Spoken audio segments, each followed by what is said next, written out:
Isang mapagpalang umaga po sa bawat isa sa atin. Minsan pa tayo po ay magkakasama-sama upang pag-aralan po ang salita ng Diyos.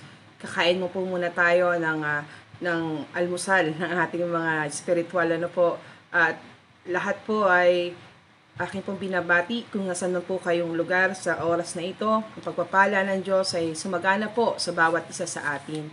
Ang gawain po ngayon ay nagmumula sa Distrito 6 sa pangunguna po ng Pastora Cheryl Manansala. Ako po si Pastora Christy from Door of Faith La Mesa. At bago po tayo magpatuloy sa pag-aaral po ng salita ng Diyos, ay tayo muna ay umawit sa ating Panginoon. Panlalo po natin siyang mabigyan ng kaluwalhatian sa ating po mga buhay. Samahan niyo po ako sa pagsamba sa ating Panginoon.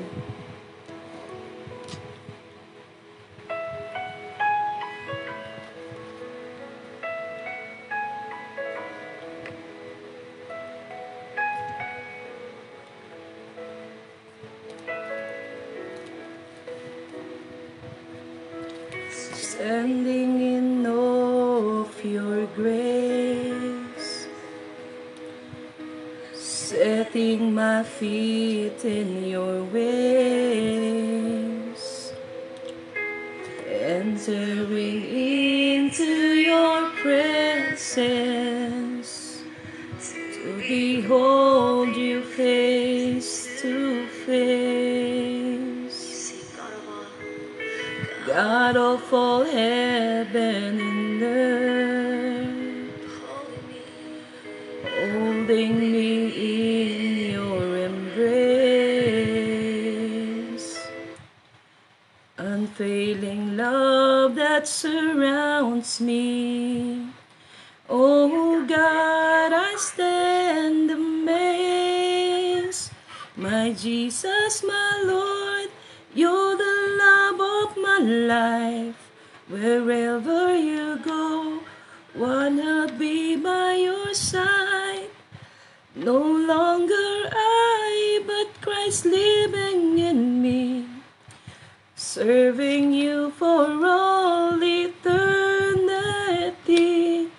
My eyes set on you in this race that I run. No longer my ways, let your will be done.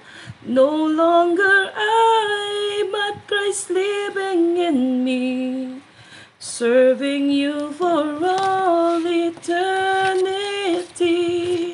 My Jesus, my Lord, you're the love of my life. Wherever you go, wanna be by your side.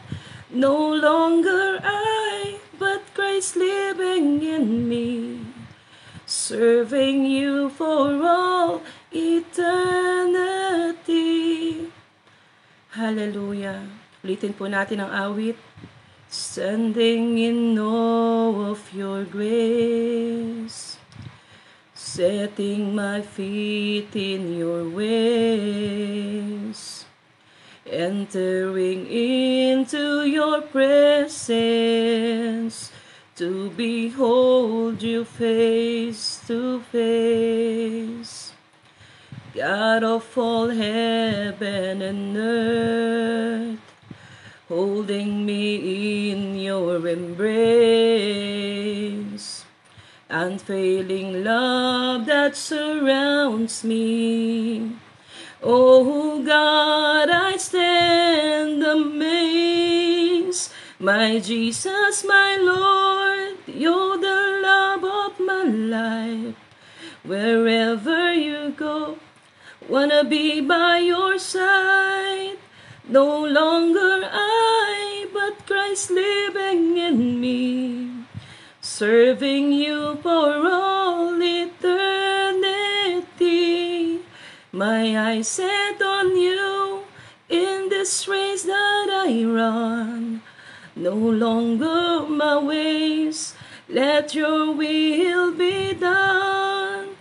Make me a servant, my heart's ever true. Clinging to the cross, I follow you. My Jesus, my Lord, you're the life. Wherever you go, wanna be by your side. No longer I, but Christ living in me, serving you for all eternity. My eyes set on you in this race that I run. No longer my ways, but your will be done. Make me a servant, my heart's ever true. Clinging to the cross, I follow you. I follow you. Hallelujah, hallelujah. Panginoon, salamat sa inyo, Lord God. Panginoon, patuloy mo kang bigyan ng puso na handang maglingkod sa inyo. Puso na lagang handang sumunod sa kalooban ninyo. Maraming pong salamat sa mga dakilang bagay na pinapakita at pinaparanas mo sa amin. Panginoon, patunay nga na kaibahan ng paglilingkod sa iyo, Lord God, na katuon ang iyong mga paningin sa amin na hindi mo kami pinababayaan, O Diyos. Salamat sa umagang ito. Patuloy ka pong magpakahayag sa aming kalagitnaan. Pakalinisin niyo po ang iyong lingkod. Maging malaya po kung daluyan na iyong salita. Maging kalakasan po sa bawat isa sa amin. Upang sa pagharap po namin sa panibagong umagang ito na laan mo sa amin ay naroroon ang kapangyarihan ng iyong banal na spirito na aakay sa amin, gagabay sa amin, mag-inspire sa amin, Lord God, to do more great things for you, Lord God. Salamat, O Diyos, sa inyo po namin ibinabalik ang lahat po ng kapurihan, kaluwalhatian at kadakilaan. In Jesus' name I pray. Amen and amen. Salamat po sa Panginoon. Magandang umaga po muli. Ang iyong pong lingkod ay si Pastora Christy Kasunuran po. At patuloy po tayo na mag-aaral ng salita ng Panginoon sa ating kalagitnaan. Pagpapala ng Diyos ay laging sumaatin. Samahan po tayo habang tayo po ay nagsasalo-salo sa kanya pong salita. Ang ating pong pag-aaralan sa umagang ito ay nagmumula po sa aklat po ng Malakyas or Malakay.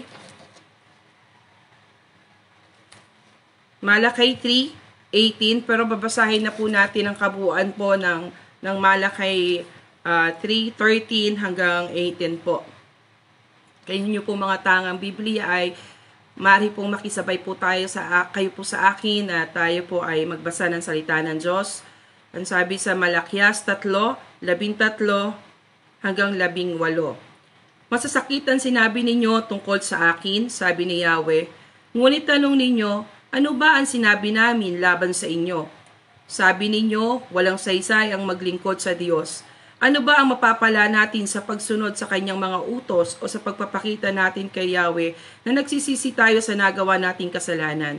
Hindi ba't kung sino pa ang palalo ay siya pang pinagpapala? Hindi lamang nananagana ang masasama, kundi sinusubok pa nila ang Diyos sa paggawa nila ng kasamaan, ngunit hindi sila pinaparusahan. Pagkatapos nag-usap-usap ang mga taong may paggalang kay Yahweh, pakinggan ninyong mabuti ang kanilang usapan. Pinakinggan niyang mabuti ang kanilang usapan, kaya ipinatala niya sa isang aklat ang mga pangalan ng mga gumagalang sa kanya. Magiging akin sila, sabi ni Yahweh, na makapangyarihan sa lahat. Sa araw na ako'y kumilos, itatangi ko sila bilang sariling akin. Ililigtas ko sila tulad ng pagliligtas ng isang ama sa anak na naglilingkod sa kaniya. Muli ninyong makikita ang pagkakaiba ng mabuti at ng masama, ng taong naglilingkod sa Diyos at ng hindi naglilingkod sa Diyos. Ulitin po natin basahin yung versikulo 18. Sabi dito, muli ninyong makikita ang pagkakaiba ng mabuti at ng masama, ng taong naglilingkod sa Diyos at ng hindi naglilingkod sa Diyos. Amen. Ang ating pong pag-aaral ay patungo sa lalo nating pagkaunawa na meron talagang pagkaiba ang taong mabuti at masama at ang taong naglilingkod sa Diyos at ang hindi naglilingkod sa Diyos. Kung tayo po ay dumadako sa tagpo na kagaya na nabasa natin kanina, na tila baga na parang wala namang diferensya parang okay nga, mas sila pa yung to paraphrase po, sabi, ba't parang yung mga hindi pa nga sumusunod, taong masasama pa yung napagpapala? Bakit parang kung dumadating sa tagpo na parang mas mainam pa nga yata yung mga buhay ng mga taong hindi naglilingkod sa Panginoon buhay ng mga tao na gumagawa ng kasamaan at katampalasanan sa harapan ng Panginoon. Pero sa umagang ito, ipinauunawa sa atin ng Panginoon na hindi po kalugihan ang maglingkod sa Panginoon, na ang makikita natin, sabi dito, muli ninyong makikita ang pagkakaiba ng mabuti at ng masama. Sa salita pong muli, inaano po tayo ng Lord na muli nyo itong makikita, na kung tutuusin po, kung babalikan po natin ang salita ng Diyos, nakita na po na kasi natin yon. Pag sinabi pong salitang muli, may kaganapan na ito previously na magaganap uli. Kaya may salitang muli or once again sa English na meron na nangyari noon at muli. Kung nakakalimutan ninyo, siguro gano'n yung ibig sabihin ng Lord, nakita nyo na to dati, pero kung nakakalimot kayo, which is sakit talaga natin, ay muli natin itong makikita, muling ipapakita sa atin ng Panginoon. Sa nakaraan nakita natin kung paano po nakita yung pagkakaiba ng masama at ng mabuti sa panahon ni Noe, na nakita natin ang pagliligtas ng Diyos sa mga mabubuti na sumunod sa Kanya. Sa masasama naman po ay nagdulot ito ng lubusang kapahamakan na hindi po talaga sila nakasama sa naligtas. Amen po. Gayon din po sa panahon ng ating ninunong Moises, kung paano sila mga lingkod ng Diyos na tinawag, sabi ng Panginoon, di ba Dad, papuntahin mo sila sa ilang, kung saan sila maglilingkod sa akin, sasamba sa akin. Nakita po natin doon na may diferensya talaga ang mabuti at masama sa paningin ng Panginoon, na yung dagat ay nahati para sa ikaliligtas ang pagtawid ng mga lingkod niya, habang ito naman po yung naging kapahamakan o libingan ng mga tao na hindi naman po kumikilala sa ating Diyos na bilang kanilang Panginoon. At kasi nga po, bakit nga ba dumadating sa tagpo na tila baga tayo nag-aalinlangan? Maging doon po sa Mateo 5:45, portion B na lang po, sa ikalawang bahagi ng Mateo 5:45, sabi dito, sapagkat pinasisikat niya ang araw sa masasama at sa mamubuti, at pinapapatak niya ang ulan sa mga banal at sa makasalanan. Gayon din po sa Kawikaan 15:3, ang paningin ni Yahweh nakatuon sa lahat ng lugar, ang masama at mabuti ay pawang minamasdan. Kaya minsan dito po nagkakaroon ng kaisipan yung mga wala lalong pagkaunawa sa Panginoon. Umuulan din naman pareho sa mabuti at sa hindi, sa mga naglilingkod at sa hindi. Di ba, pinasisikat ng Diyos ang araw sa mga mabubuti at sa mga hindi. Bakit pa ako magsasayang ng panahon ko na magpakabuti, na tikisin ang tawag ng aking laman, kung pareholas lang naman nakakakuha ng benepisyo ang masama at hindi sa Panginoon. Kaya nga, di ba po, kung talino po tayo, kung titingnan natin nangyayari sa paligid, di ba po, pag tayo may mga hinahayuan, anak din naman ako ng Diyos, di ba? Gaganon sila, kahit gumagawa sila ng mali, ay sasabihin nilang hindi naman sila masama. Pero kung titignan po natin, ang kanila pong mga gawa ay hindi naman po may dalagay sa kalalagayan na sila ay mabuti, kung ang pamantayan ng salita ng Diyos ang ating pong susundin. Amen po. Nandun sila na, parehas din naman na umuulan, pinauulan ng Lord, pinasisikat ng Lord sa mga mabuti at masama. Why waste my time? Diba? Bakit pa ako gagawa ng mga bagay na hindi naman talaga madali na gumawa ng mga bagay na mabuti? Diba? Kung isipin natin, bakit nga ba? Ang paggawa ng masama ay napakadali. At ang paggawa naman po ng mabuti ay napakahirap. Ano po? Dahil nga we're still in flesh, na lahat ng nasa nito ay against sa nasa po ng banal na spirito. Pero dako po tayo sa Kawikaan 15:3 para po sa unang Pedro po pala 3:12. Ang mata ng Panginoon ay nakatuon sa matuwid, panalangin nila ay malugod na agad dinirinig. Ngunit tuwing makikita ang sa taong gawang lihis, yaong banal niyang mukha sa puot ay naggingit-ngit. Sasabihin nga ng tao, parehas lang daw. Diba, sa Kawikaan 15:3, ang paningin ni Yahweh nakatuon sa lahat. So, ibig sabihin, kung aangkinin ng mga tao kahit ng masama at ng hindi naglilingkod sa Diyos, bakit pa ako gagaya sa iyo na tinitikis mo ang nasa ng laman mo, parehas lang naman tayo nakakabenepisyo. Pero eto, pinatunayan muli ng unang Pedro 3:12 na may 3:12 na ang mata ng Panginoon ay nakatuon sa matuwid, panalangin niya ay malugod na agad dinirinig. Ngunit tuwing makikita ang mga taong gaway lihis, yung banal niyang mukha sa puot ay nagingit-ngit. nandun yung favor ng Lord sa mga taong naglilingkod sa Kanya. At nandun naman daw po yung puot, di ba, yung ngit-ngit ng Panginoon sa mga taong gumagawa ng masama. Na hindi natin pwedeng sasabihin na parehas lang. Hindi po, ang liwanag na sinasabi na ang pabor ng Diyos ay naroroon sa mga lingkod niya na kapag ito'y nanalangin, agad na dinirinig. At hindi po paot at galit, hindi nagngingit-ngit ang Diyos sa mga taong sa Kanya ay sumusunod. Naroroon ng Kanyang nakatuon. Ibig sabihin po talagang focus na talagang kumbaga sa microscope po microscopic yung tingin sa atin ng ating Panginoon. Kaya tayo po ay hindi dapat talaga nagdadalawang isip o nag-aalinlangan sa ating pong paglilingkod sa ating Panginoon. Dahil ang sabi ng Diyos, minsan pa muli makikita ang pagkakaiba ng mabuti at ng masama, ang taong naglilingkod sa akin at ng hindi naglilingkod sa akin. Kaya lang po kailangan nating ma-establish kung ano po ba talaga tayo dun sa pagitan ng dalawang iyon. Kumbaga sa kulay, kumbaga po sa keyboard, may tiklado, puti at itim lang. Alin po ba tayo doon? Nasaan ang tono natin? Nasaan tayo? Anong nota tayo naroroon? Kumbaga dapat maliwanag din po sa atin na baka po tayo itawag din ng tawag na anak ako ng Diyos, tulad ng sinabi ko kanina, anak ako ng Diyos, anak ako ng Diyos, pero napakalayo naman po sa nire-require ng Diyos na bagay upang mabilang tayo sa mga tinatawag na anak ng Diyos. Amen? Maging malinaw po sa atin. Kagaya nga po ng sa keyboard, black and white. Maliwanag po dapat sa atin kung saan tayo nakatayo. It's either we are white or black. Hindi po neither nor. Ano po, walang gitna.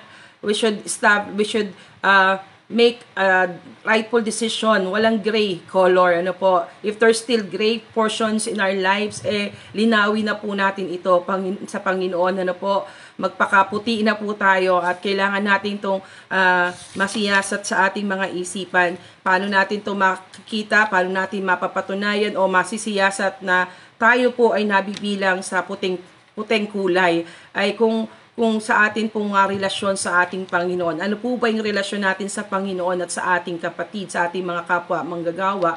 Kung authentic pa ba ito or when it comes to loyalty, yung hindi na po ba tayo nabubuhay, hindi na po ba tayo mabubuhay, hindi na po ba tayo madaling makompromiso pagdating sa ating mga pananampalataya? Gaano po ba yung ating commitment sa ating Panginoon?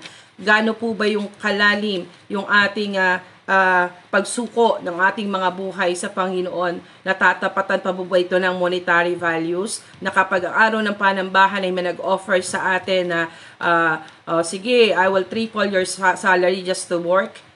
Gano'n po ba yung commitment natin? Na ipagpapalit pa po ba natin ito sa Panginoon?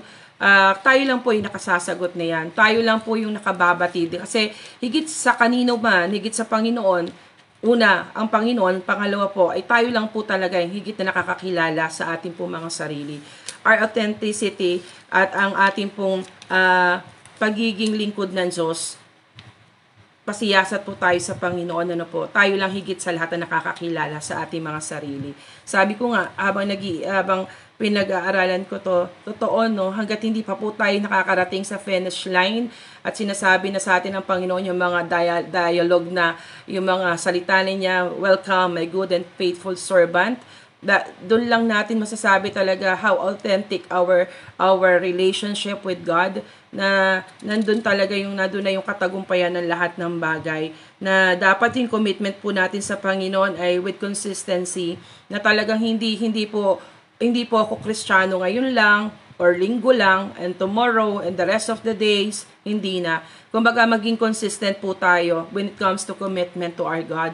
At gayon din po, when it comes to commitment, dapat intentional na talagang ginagawa natin yung mga bagay na tinuturo naman po sa atin ng Lord. Hindi naman po tayo lumalakad sa dilim na kung ano ba yung dapat kong gawin. Hindi naman po tayo ganun eh. Kumbaga, yung mga gagawin natin, detailed na ibinibigay ng Lord para magawa po natin ang may kaayusan.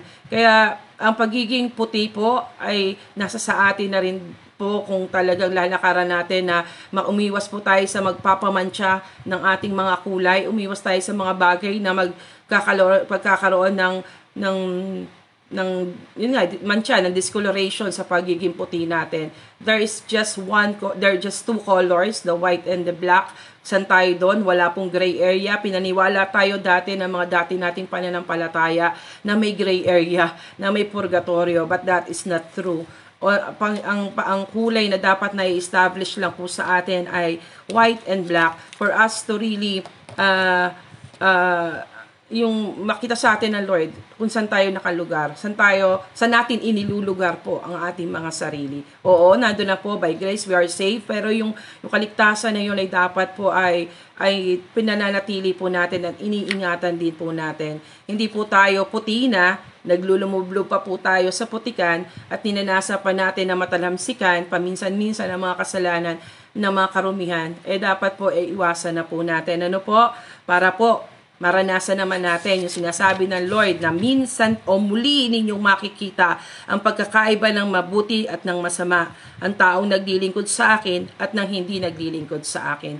We will not be able to see kung ano pa yung sinasabi ng Lord, muli ninyong makikita. Kasi nung araw, nakita natin, yung sabi ko pa nga kanina, yung mga ginawa ng Diyos sa nakaraang istorya ng mga lingkod niya. Nakita natin iyon through His words, mga binasa natin. Ngayon po, may mga gagawin pandakila at kamanghamang bagay ang Diyos sa mga darating na tagpo. Ngunit, hindi natin iyon mararanasan kung hindi tayo mabibilang sa mga mabubuti at sa mga naglilingkod sa Kanya. Ano daw pa nga yung mga maaari nating makita? Meron na pong free view kung sa movie po, meron na po itong mga advanced viewing na pinapakita sa atin ng Lord. Binibigyan niya na po tayo ng mga pwede nating makita habang tayo po ay nag-aantay sa Kanya bilang mabubuti at naglilingkod sa Kanya. At gayon din po, makikita rin natin kung ano naman po yung nag-aantay sa mga masasama at sa mga hindi naglilingkod sa Kanya. Una daw po, mula po sa aklat po din ng Malakias 3:17, balik po tayo doon. Sabi po dito, "They shall be mine, says the Lord of hosts, in the day when I wake up my treasured possessions, and I will spare them as a man spares his son who serves him." Sa Tagalog po, magiging akin sila, sabi ni Yahweh. Sa mga kapangyarihang sa lahat, sa araw na ako'y kumilos, itatangi ko sila bilang sariling akin. Amen. Diba po? Sabi ng Panginoon, aariin tayong mahalaga ng Panginoon. A precious jewel. Mahalagang yaman. Kumbaga yung mahalagang hiyas sa harapan ng Panginoon. Yun po yung napakagandang bagay. Kapag sinabi ng Diyos na aariin kitang mahalagang hiyas, a precious jewel in the sight of our God, nando talaga na ano ba yung jewel? Kung paano po natin ito iniingatan, kapag meron tayong mamahaling alahas, iniiwan po ba natin ito? Binabasta-basta lang po ba natin ang pag-safekeep nito? Binabasta-basta lang po ba natin yung paggamit nito? Di ba hindi po? Hanggat maaari, hindi mawalay sa ating paningin, lalo kung ang halaga nito ay napakamahal. Hanggat maaari, lagi nating chinecheck. Kung hindi man natin ginagamit, from time to time, chinecheck natin yung kalalagayan nito. Nandun pa ba sa safe na lagayan? Nandun pa ba siya sa pinaglagyan mo ng maayos? Hindi ka nakakanhili na checkin ito from time to time. Nandun kasi nga precious jewel. Ganun po tayo sa harapan ng Panginoon. Tayo po ay sabi niya po sa kanyang salita, aariin niya daw po tayong mahalaga. Amen. Ang mahalaga ay hindi pinababayaan. Ang mahalaga ay hindi inietsipwera. Ang mahalaga ay hindi iniiwan. Amen? Mahalaga po tayo sa harapan ng Panginoon. At sa pagdating po ng Panginoon, yung kahalagahan natin, could you just imagine na kung hindi baga tayo mahalaga, pwede naman po tayo ipasundo na laang sa mga anghel sa darating na panahon. Pero hindi yan, sabi siya mismo, yung babalik para kaunin tayo, di ba po? Siya mismo yung darating. Kaya sasalubong sa atin. Ganun kahalaga. Di ba pa bisita po kayo, magpapakatotoo tayo pag medyo hindi natin na gusto. Pero hindi ganun kayo yung pagpe-prepare mo, hindi ganun talaga ka ready or kaayos ang pagpaplano mo kung paano mo siya i-receive. Unlike kung talagang mahalaga sa iyo, at mahalaga sa iyo, paghahandaan mo talaga ito, few days before pa, nandun na yung preparation, nandun na talaga yung mga bagay na inihahanda mo para sa pinapahalagahan mo. Gayon po ang ganap sa atin ng Panginoon.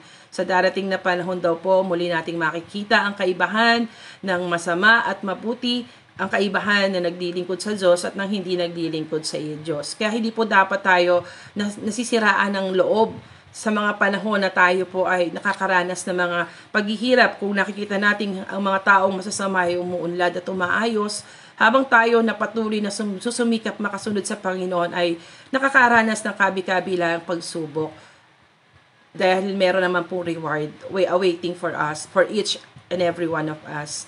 Amen po. Sa pangalawa po, sabi dito, ililigtas niya tayo. Ililigtas daw po tayo ng Panginoon. Mula din po yon sa Malakias 3:17. Sabi doon, magiging akin sila, sabi ni Yahweh na makapangyarihan sa lahat. Sa araw na ako'y kumilos, itatangi ko sila bilang sariling akin.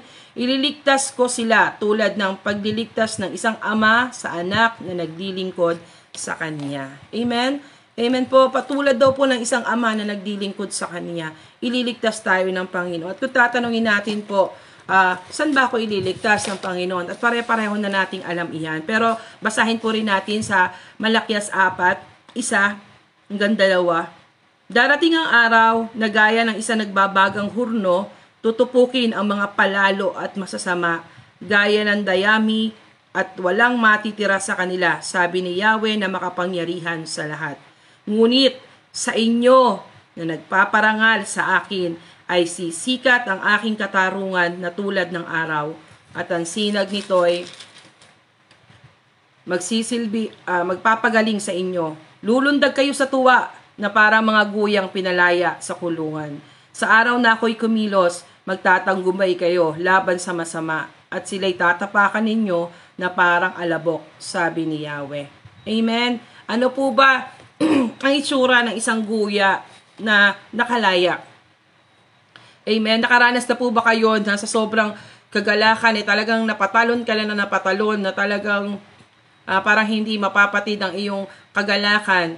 Ay mas masahol pa po siguro, marahil, hindi lang marahil, sigurado, mas masahol pa po doon ang ating magiging reaction na once na nakarating na po tayo doon sa dakong banal, na nagtagumpay na po tayo, na ang sabi ng Lord nga, ililigtas tayo. Yung bahong alam mo patungo ka sa kapahamakan, yung bagahong alam natin na ano na pala ako, tutupukin na ako, masusunog na ako,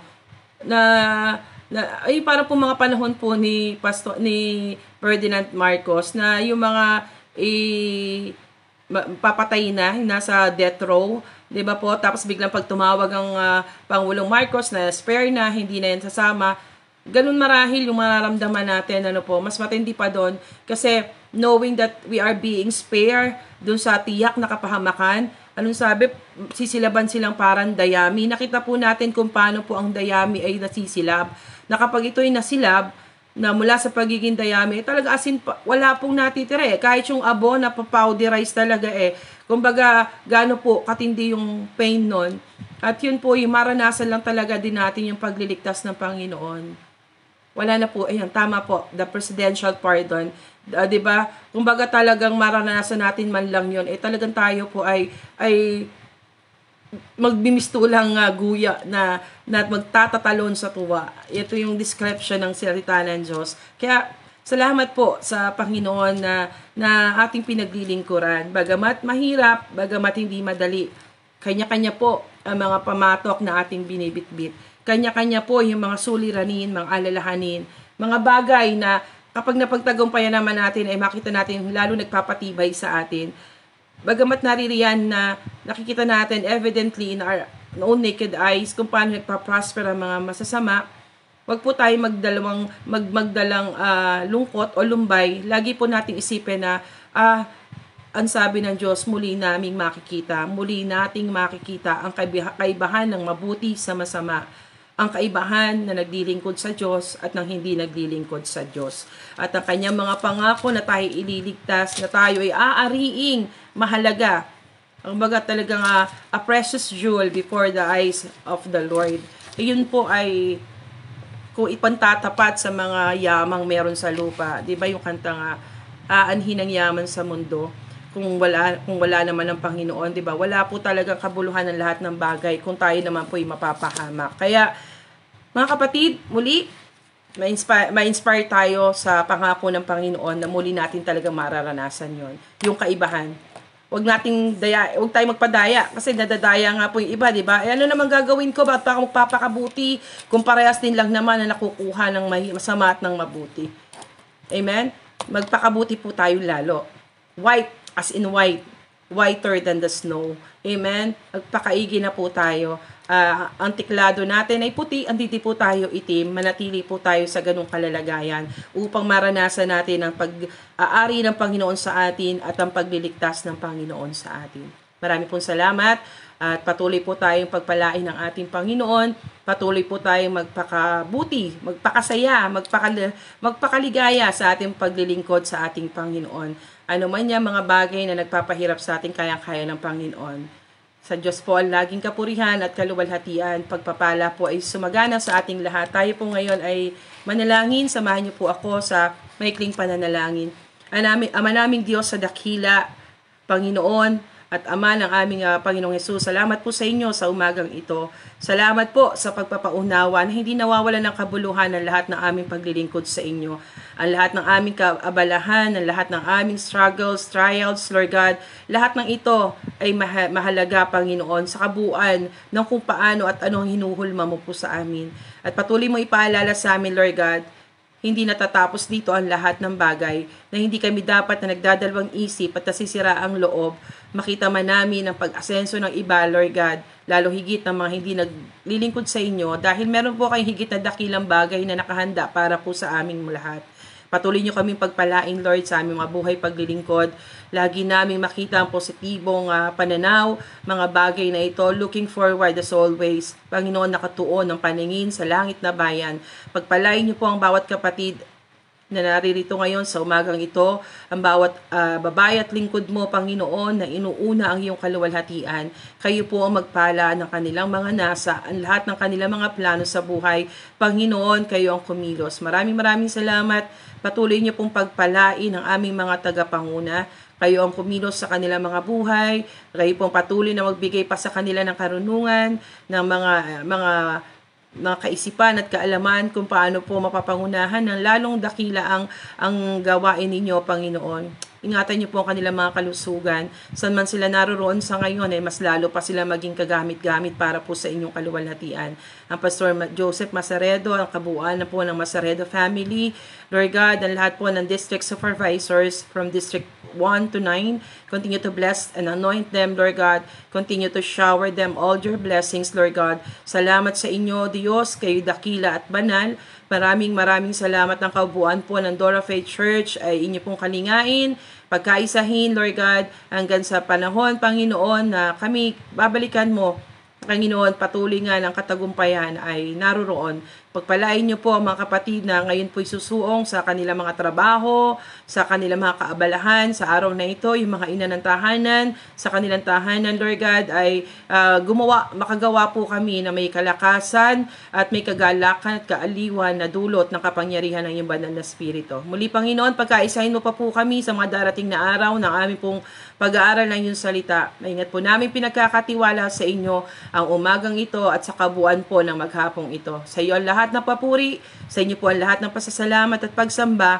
In Jesus' name we pray. Amen and amen. Magandang umaga po sa bawat isa. Pagpapala po ng Diyos ay sumagana. God bless po.